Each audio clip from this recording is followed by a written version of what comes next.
Hello, this is Joe Pryor, the virtual real estate team in Oklahoma City, and I want to do something that's fraught with peril, as they say, which is to make predictions, because, predictions are ideas about what you think is going to happen. But I kind of want to talk about 2021. Now, some of it I do know, but, we have a couple of things in 2020 which can really affect the market.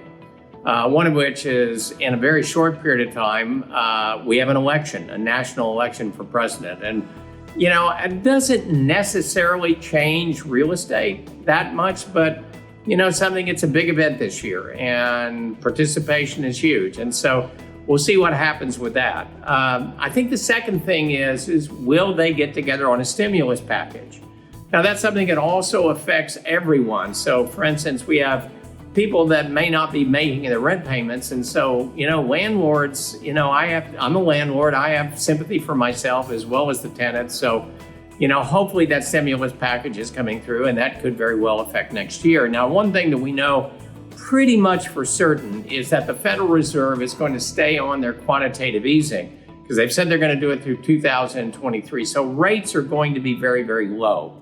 Now, the other thing that we know is that inventory dropped like crazy in the third quarter because of pent-up demand and low rates.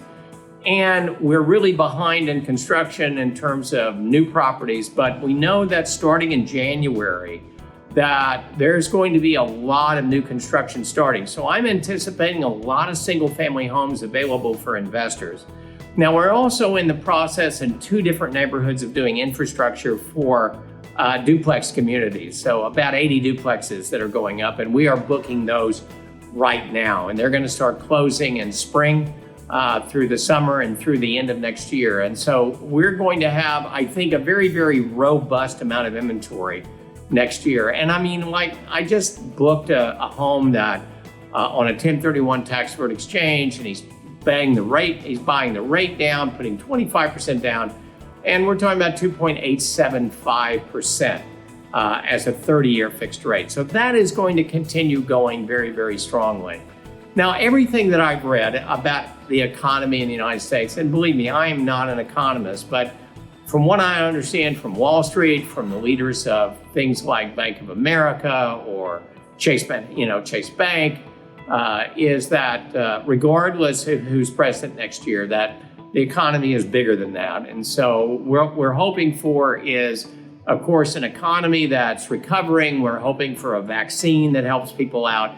So yeah, we're gonna approach 2001 with uncertainty. Now, I don't know if it can be as uncertain as 2020 because in my long lifespan, I've never seen anything this uncertain. But I do think that both for owner occupants that are in good shape as well as investors, this is a real opportunity in 2021.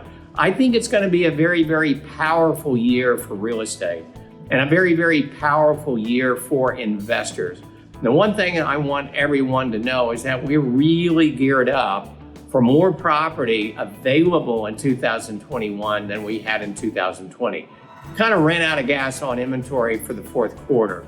Don't think that's going to happen next year. I think there's plenty of opportunities. These rates are crazy low, fixed for 30 years.